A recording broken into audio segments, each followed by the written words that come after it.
Everything in ancient Egypt was synthetic. They had this entire civilization based around achieving heightened states of consciousness, but they had to do it through tools. Now, we're not going to look at each of these tools individually, but let me give you a brief overview here. This tool was used for transferring vibrations into the body. Along with that were the hook and flail.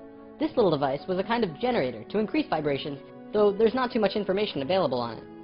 This thing, however, was their most important tool, the Ankh.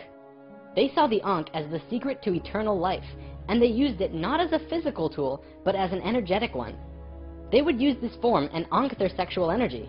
Now, this could be a huge topic on its own, like how energy travels up and down the body through a vertical tube between 5 energy channels that counter-rotate as they extend through the body.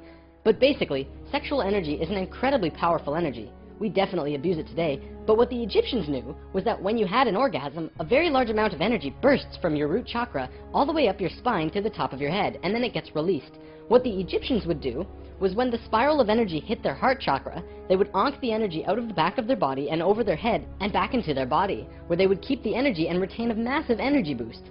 In other words, if you take a tuning fork and hit it, it will reverberate for a certain amount of time. Then, if you attach an ankh on top of it and hit it again, it will reverberate at least 3 times longer. The Egyptians were doing this with their bodies. Moving on, when Atlantis was first formed, the Nacals set up something called a mystery school. This is a special type of school where you learn about consciousness, and you learn different aspects of expanding your own consciousness, and eventually getting to a place where you become immortal. It usually took a very long time to achieve this state, and that's why there were only about 1,000 Nacals in comparison to the millions of Lemurians at the start of Atlantis. The first Atlantean to reach the immortal state was a man named Osiris.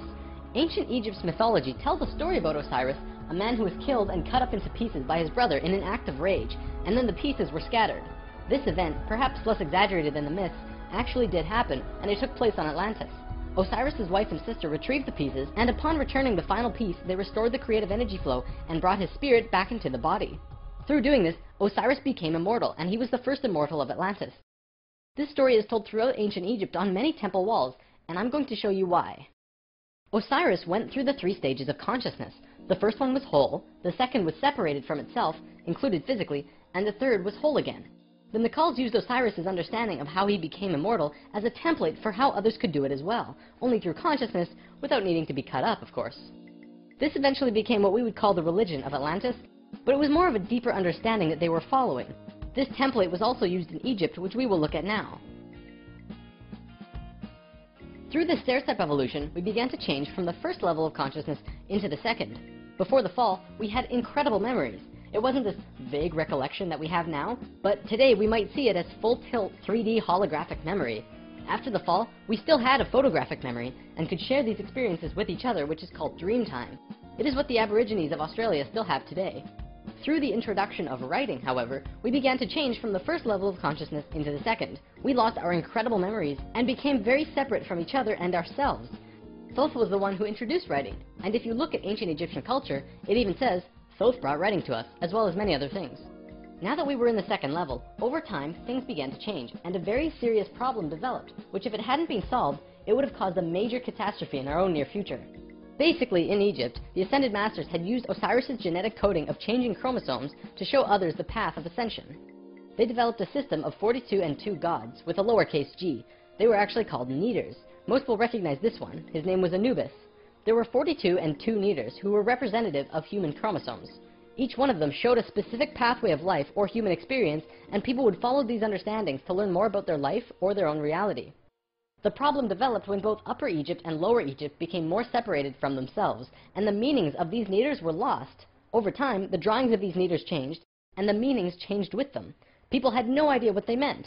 Then it got worse, when the Egyptian king Menes merged Upper Egypt and Lower Egypt into a unified country. Menes also merged the belief systems, so now you had 88 gods that people were fighting over to decide who was really God. This was an issue because now they had people not knowing what to believe, completely lost, separated from their understanding of their own divinity and God. Things became separated further. People fought over which gods were really gods. Today we look back and say, wow, they thought there were so many gods, when really this wasn't the case at all. Even with the help from the Tat Brotherhood, we just couldn't get it right. There was one short period of Egyptian culture that most historians don't really understand. As it's written in ancient texts and hieroglyphs, for 17.5 years there was a bizarre new ruler that completely changed how Egypt was run. and his name was Akhenaten. Before him, there were only kings. Akhenaten was the first pharaoh, which meant that which you will become.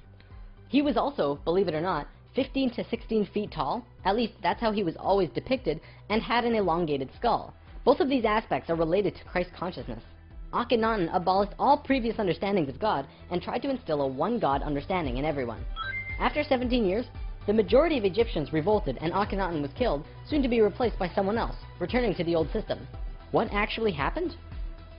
To correct the problem, Thoth got the help from Ai and Tia, who were the first immortals from Lemuria, and got them to mate interdimensionally to conceive a Christ consciousness being. Thoth said that he worked with the previous kings of Egypt to help achieve this, and Egyptologists find that Akhenaten came completely out of nowhere. It took some time, and there was a transitional period involving Amenhotep III, but soon Akhenaten was on the throne. Akhenaten used his time to bring Egypt back to a simple religion where there was one God, one reality. He used imagery of a sun disk to represent this. The priests in Egypt didn't like that because the religious beliefs were centered on the priests. Then he comes along and says, you don't need priests, God is within you, and you can access God from within your own selves. Well, they didn't like that. He also pulled the military back and said, don't attack unless someone else attacks first. The military didn't like him either. Plus, the people generally didn't like him because they enjoyed worshipping their many gods. Eventually, they disposed of him. After all that, what did Akhenaten do that evidently saved humankind? Well, he developed a mystery school, with the intention of showing a small group of humans a way to ascend into the immortal state. Usually, it took hundreds of years to reach the level of immortality, and Akhenaten had 17 years to produce results. This was a very close call, but he did it. He actually showed 300 individuals the path to immortality in this short time. So after the general population disposed of Akhenaten, these 300 immortals would go beyond Egypt. Thoth wrote in the Emerald Tablets that after ancient Egypt ended, he brought a man named Pythagoras into the Great Pyramid and taught him the geometry of the universe. That man then went on to found Greece, which was originally built upon schools for teaching geometry and the Platonic solids and all of that stuff. Thoth lived a lifetime here as well, where he was known as Hermes Trismegistus. Akhenaten's immortals became a group called the Essene Brotherhood. They first migrated to a place called Masada in Israel. Even today, Masada is known as the capital of the Essene Brotherhood. Now get this. In this brotherhood, there were two people in particular, a man and a woman. You might have heard of them. Mary and Joseph? See, it was part of the Ascended Master's plan that they would bring in a being who would show the pathway to Christ consciousness. He would come to Earth as a second-level being, a regular Joe, and achieve Christ consciousness through the course of his life. Then, the ascension process, the transitional experience from the second to third level, would go into the consciousness grid that was still being formed. He was able to transition because he was originally from these higher levels. That man is known today as Jesus, although his name at that time was Yahshua ben Hur. If Yahshua had not shown up, we would not have had that ascension experience available to us today. None of us would be aware that these higher levels of understanding even existed, and we would destroy ourselves. According to what Thoth said, Mary and Joseph mated interdimensionally. Mary could have been a virgin, physically, but she mated with Joseph in a way that would allow a soul from a higher reality to come down to Earth and have a human experience. Usually, this is impossible to do otherwise. Through Yahshua's work, he came here just like us, a total human being, but he went through these three important stages: final death, resurrection, and ascension, and gave us these experiences so that we could access them down the road. Now, as we all know, the story of Jesus has a missing piece. He was a child, disappeared for some time, and then showed up again when he was 30. In a book called The 18 Absent Years of Jesus Christ, the leading theories about where he went was actually out east to either the Himalayan or Tibetan mountains, where he became an enlightened guru. He brought his teachings back to the world after that. If you remember from part 1, the Kundalini of the planet was residing in Tibet at that time. They were very spiritually adept people living there, and remain so today. Now, on the topic of Christ, there's something else I'd like to bring up: the Lord's Prayer. Today, we know this as the only prayer that Jesus taught, but did you know it's actually a geometric prayer meditation? A man named Bodhi McCoy spent over 20 years working with this prayer and analyzing it with sacred geometry, and has discovered some incredible synchronicities. In his book, Live the Promise, he explains how the original prayer, not the extended version mind you, has 7 segments or thoughts, which align perfectly with the 7 chakras as well as the 7 original branches of yoga. Bodhi teaches how to do this prayer meditation, as well as meditations him and his wife have developed based on the Lord's Prayer, called heart dances. It's really quite incredible to see how it all works with the pure geometries of the universe. If you wish to learn more, check out livethepromise.net. If you study Christian religion and Egyptian religion, you'll actually find that they parallel in almost every way except for the Egyptians' understanding of God. Most evidence shows that Christian religion came out of Egyptian religion, and then later they went back and discredited the Egyptians. Around 300 AD, there was a council called the Council of Nicaea, which was the syndication between the Roman political and religious authorities. Basically, the religious leaders and political leaders realized that they could unite and impose more influence on the people and control society through their unity. It's right around this time that we begin to see the manifestation of the New Testament, which was put together from scriptures and stories, some newer and some much older, which were renewed and superimposed on the life of Yeshua ben Hur, which today we know as Jesus of Nazareth. The term Christ actually stems back from much before the Bible. It comes from the word Christala, which is a word that derives from the original 7 core audible sounds of creation.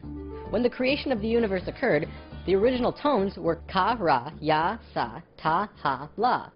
Christla actually was broken down on earth into 2 words, Christ, which soon became Christ, and Hla, which became Allah, which were broken down and changed through oral tradition. The symbol for Atlantis was 3 rings inside of the other. The inside were the Nacals, the middle ring were called Maya, and the outer ring were the Atlanteans. The Maya's job was communicating the messages from the inner circle out to the regular people of Atlantis. When Atlantis sank, the Maya took their knowledge, a crystal skull with memories of Atlantis, and their calendar, and went out to what today is called the Yucatan Peninsula, birthplace of the Mayan civilization. Their calendar is the most advanced, detailed calendar on the planet, and it has its roots in Atlantis. Over the last few hundred years, a group of people have slowly monopolized the entire world into what it is now. Today, there are 13 families that are among the richest families in the world. They have their hands in next to every organization and government and control over 95% of the money. They control our modern world from the very tippy top. Today, we like to call them the Illuminati, except that's not really who they are. The word Illuminati means enlightened ones, which was established long ago as a secret society that was focused around expanding knowledge through scientific and spiritual understandings. Secret societies were not originally bad, but rather consisted of those who just kind of got it.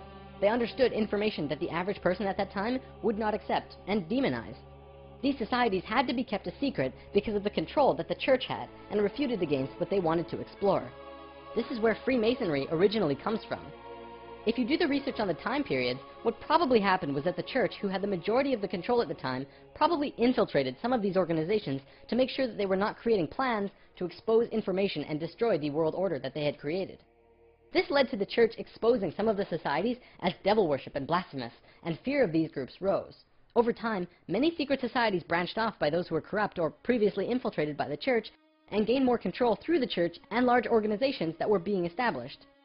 Today, there exist 13 families around the world who pretty much own the world, with over 95% of the money and a lust for greed, power, and control. More and more information has become present lately that many of these families may have DNA that is different than the rest of the human population. It is speculated that they share DNA that was passed down from the Martian race or other species races. They contain no love or emotion and are completely power-driven. This brings us to the end of the human history story for spirit science, but of course, it's not really the end. For one, we've only really scratched the surface of discussing many of these topics. Secret societies, for example, would take another 2 or 3 lessons to really get into. Plus, the human history story won't end because we're still living it, and what happens next is ultimately up to you. This story, while seemingly unbelievable and at times outrageous, does explain a lot. Think about it. We've covered the Bermuda Triangle, the face on Mars, Jesus, what the Egyptians were doing, the rise of Greece, pretty much most modern religions, the reason we popped up out of nowhere 6,500 years ago, the stair-step evolution of those cultures, and the story of Atlantis, which has been elusive to us at the best of times. It also explains the Great Pyramids and their connection to all of the sacred sites on the planet, the Sumerian tablets, the Emerald tablets, Lucifer, and as for the Hebrews, if you read their Talmud, it actually seems to suggest that they're not from here. I'm not going to tell you to believe it, but it definitely puts some perspective on many questions and aspects about the world which we generally just don't have conclusive answers to. Take it with a grain of salt, though. After all, it is just a theory.